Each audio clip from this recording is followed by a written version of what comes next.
you watched these pro-abortion, pro-murder rallies?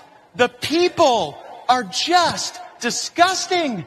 Like, why is it that the women with the least likelihood of getting pregnant are the ones most worried about having abortions? Nobody wants to impregnate you if you look like a thumb. These people are odious on the inside and out. They're like 5'2", 350 pounds, and they're like, give me my abortions or I'll get up and march and protest. And I'm thinking, march?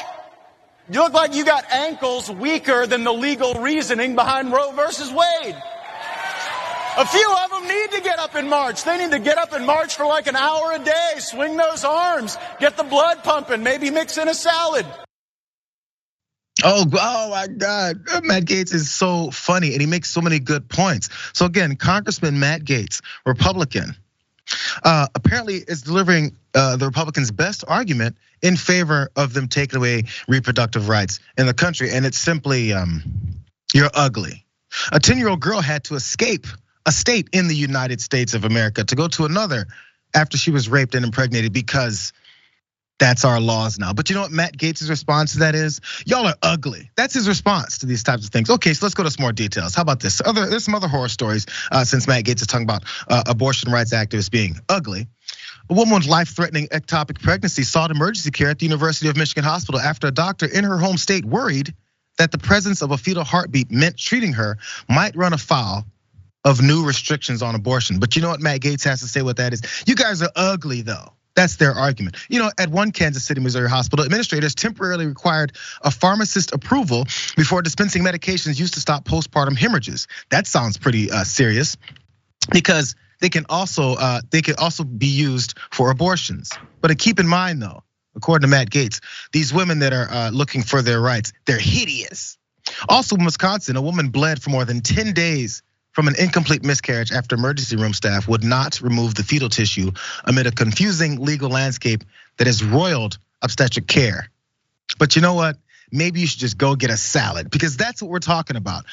Your ankles are weaker than the reasoning behind Roe versus Wade. Again, this is the arguments that they're having when it comes to something as serious as this. And we talk about those 3 serious cases there, and their response is always something like this. Weird, because let's go back to that 10-year-old girl who had to escape Ohio, run away from Ohio, her home state, after she was raped and impregnated there. Because if she carried that baby to term, which all Republicans would like for her to have done, you know what would have happened to her? Let's look at some details from that.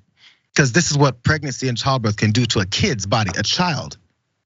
The critical issue is that the pelvis of a child is too small to allow passage of even a small fetus. That's what Dr. Ashok Dilanchand, who worked with pregnant adolescent girls in low-income communities in India for more than 40 years, said. They have long labor, obstructed labor. The fetus bears down on the bladder and on the urethra, sometimes causing pelvic inflammatory disease and the rupture of tissue between the vagina and the bladder and rectum, is what the doctor also said. It's a pathetic state, particularly for girls who are less than 15 years of age. The complications, the morbidity, and the mortality are much higher for girls under 15 than girls 16 to 19. Although 16 to 19 has a mortality twice as high as women 20 and above. But you know what Matt Gaetz' response to all that is? After an American little girl had to escape a state for an abortion after she was raped. Yeah, I'm gonna keep saying it because they act like this isn't real. You know what Matt Gaetz has to say to those types of folks? Watch. The people are just disgusting. Like, why is it that the women with the least likelihood of getting pregnant are the ones most worried about having abortions? Nobody wants to impregnate you if you look like a thumb. Jessica, one more part before you jump in here. I'm sorry, I'm a bit rambling and a bit filibustering here. A thumb, Matt Gaetz says.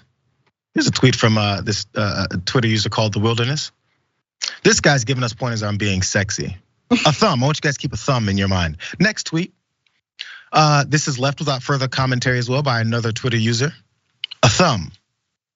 And one more, because Matt Gaetz likes to talk about how people look like thumbs. Now, I wouldn't normally talk about Matt Gaetz' looks because he can't help it. That's what he was born with. But if you're gonna talk about people looking like thumbs because they're looking to protect people's rights in this country, I think we can talk about who really looks like a thumb. What are your thoughts, Jessica? Yeah, I think what Matt Gaetz is doing here is an ages-old tactic.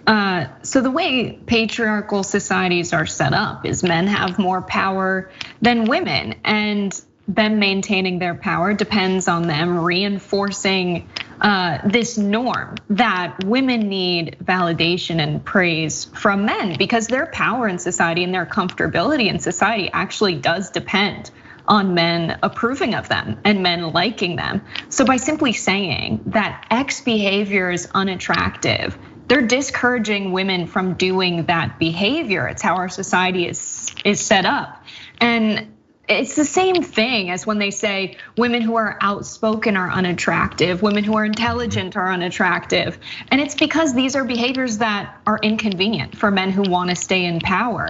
And what's really unattractive is the fact that Matt Gaetz is so weak that he wants to maintain, our patriarchy, because if he had the same skills and put in the same effort but was a woman, maybe he wouldn't get where he is today. That's really unattractive. The fact that he depends on patriarchy to keep his value and will fight to defend it and use this disgusting tactic to maintain it.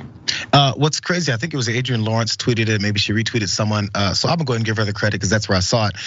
She said this months ago, it was even before the Roe decision even came down. But a lot of men who are very upset at women who have levels of freedom or actually are doing something on their own without the need of you, it just shows how our society has changed because of the fact we used to always have this age-old thing where men have to take care of their wives, or society set up that they can't do anything else except being taken care of by their husbands. Once women have more freedoms, once women do things on their own, have their own careers, which is why they're pushing back on that even. What ends up having to happen in order to get a partner, these men have to start looking better. They have to presenting better. They have to give them more than just, I can take care of you, because I kind of have to. That's where our society was set up. But when you have to attract women, these guys that have never had to exercise that muscle, it's very uncomfortable for them. So they don't want to have to do more because that's a little bit too much work. What we've always done is just sat here and looked slovenly and fat and sat around and let you come to us. But you're gonna complain about women. Okay.